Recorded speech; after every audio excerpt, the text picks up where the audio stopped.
Assalamualaikum warahmatullahi wabarakatuh. Nama saya Kike Kasha Putri dari jurusan Sejarah Sosiologi tahun 2018. Hari ini saya akan melakukan praktek mengajar dan tema yang saya ambil adalah praktek pengajaran di saat masa pandemi. Assalamualaikum warahmatullahi wabarakatuh. Selamat pagi. Bagaimana kabarnya anak-anak? Semoga kalian tetap sehat ya. Dan kalian harus tetap semangat meskipun kita masih belajar secara daring, lewat Zoom. Kalian harus tetap semangat. Baik, hari ini kita akan mempelajari tentang sejarah Australia dengan 3 subbab, yaitu yang pertama asal nama benua, lalu sejarah penemuan, dan juga suku aborigin. Mari kita mulai. Yang pertama adalah Australia saat ini dibagi menjadi 6 negara bagian. Yang kalian lihat hari ini, yang kalian lihat saat ini adalah gambar peta Australia. Dan yang saat ini dibagi menjadi 6 negara bagian. Kalian bisa lihat perbedaan warnanya. Selanjutnya, asal nama benua. Asal nama benua ini terdapat dari cerita-cerita zaman Yunani dan Romawi yang berarti Terra Australis Incognita, yang berarti Terra itu benua dan Australis itu selatan. Kalau diterjemahkan menjadi daerah di selatan yang tidak diketahui. Hal ini sesuatu yang umum pada zamannya, namun istilah tersebut itu tidak merujuk langsung kepada Australia seperti itu. Selanjutnya, ini adalah peta Terra Australis Incognita, yang tadi daerah selatan tidak diketahui. Selanjutnya, benua yang belum diketahui. Ini adalah peta-peta yang ditemukan, yang dibuat oleh yang pertama peta Robert Thom tahun 1527. Selanjutnya ada lagi peta yang dipublikasikan di Paris pada tahun 1587. Selanjutnya, peta Plancius tahun 1594 dan juga peta Honidus tahun 1593. Lalu muncullah pertanyaan, di bumi ini lebih banyak daratan atau air? Lalu adakah kehidupan di bumi lain dan bagaimana cara untuk ke sana? Akhirnya, bangsa Spanyol melakukan eksplorasi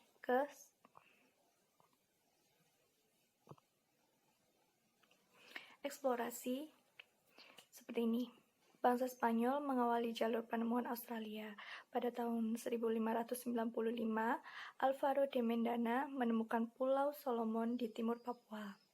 Lalu pada tahun 1605, ada ekspedisi de Quiros untuk melakukan kolonisasi di Santa Cruz dan kemudian pelayaran di sekitarnya. Kemudian pada tahun 1610, de Quiros mempublikasikan buku perjalanannya dengan nama Australia del Espirito Santo. Selanjutnya kita ke eksplorasi bangsa Belanda. Pada tahun 1606, William Jans dari Belanda lalu ke Batavia. Kemudian ia berlayar memotong Selat Torres hingga sampai di semenanjung York. Lalu pada tahun 1611, Hendrik Brouwer menemukan jalan baru setelah Tanjung Harapan ke timur sejauh 3000 mili, lalu memutar ke utara hingga Pulau Jawa. Hal ini membuka jalan penemuan pantai barat Australia. Lalu selanjutnya, pada tahun 1616, Dirk Hartog menemukan pantai barat Australia setelah mengikuti rute Brouwer. Tahun 1619, de Houtman menemukan pantai barat Australia dekat kota Perth. Tahun 1642, Abel Tasman menemukan Pulau Tasmania dan kemudian berlayar menyusuri pantai utara Papua untuk kembali ke Batavia.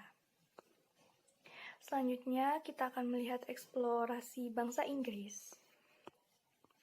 Tahun 1769, James Cook sampai di New Holland dalam pencarian Pulau Tasmania, namun gagal dan justru menemukan pantai timur Australia. Pada tahun 1688, William Dampier sampai di barat laut Australia dan menerbitkan tulisan tentang pelayarannya sehingga mendorong untuk menyelidiki New Holland. Ini adalah beberapa peta perjalanan dunia barat menuju ke Australia. Seperti ini petanya. Ini pelayaran James Cook, lalu klaim James untuk Inggris, yang New South Wales itu.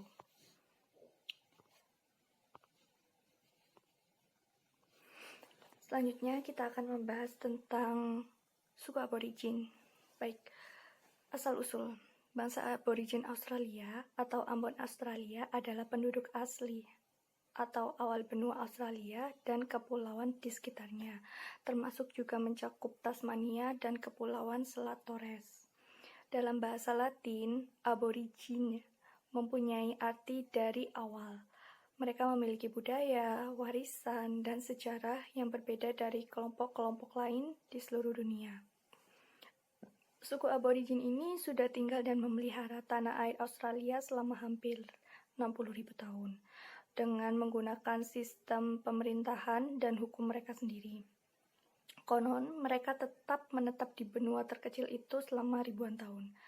Tapi kemudian mereka tergeser oleh bangsa pendatang yang lebih cerdas, yaitu bangsa Eropa yang berkulit putih. Selanjutnya, kebudayaan adalah upaya dari manusia dalam mempertahankan hidup. Lalu kehidupan suku bangsa aborigin disesuaikan dengan lingkungan di mana mereka tinggal, begitu juga dengan kepercayaannya. Kehidupan suku bangsa aborigin, alat yang dipergunakan adalah batu, tulang, kulit kerang, kayu, dan bumerang.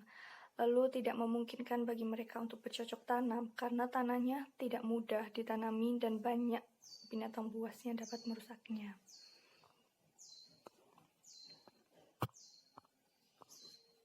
Selanjutnya, kehidupan mereka sangat monoton.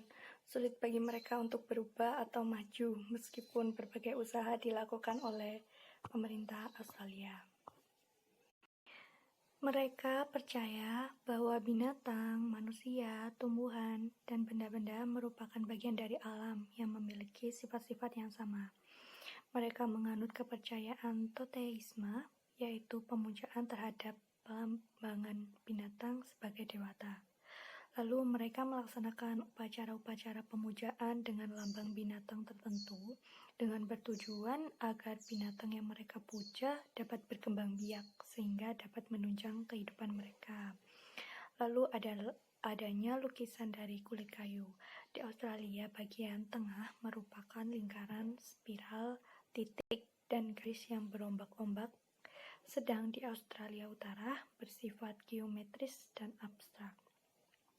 Setiap lukisan dihubungkan dengan cerita atau dongeng tentang nenek moyang. Terdapat cukilan-cukilan pada batu cadas atau kayu yang berbentuk orang, burung, dan binatang lainnya yang digunakan untuk upacara ritual. Itu tadi 3 subbab yang kita pelajari dari PowerPoint ini.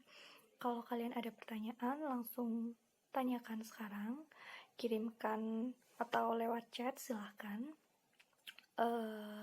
Saya rasa sudah cukup untuk hari ini. Saya yakin kalian sudah cukup paham sehingga tidak ada yang bertanya.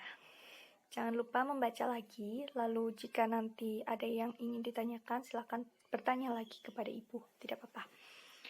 Kita bertemu di kesempatan yang lain. Semoga kalian tetap sehat, tetap semangat belajar. Terima kasih.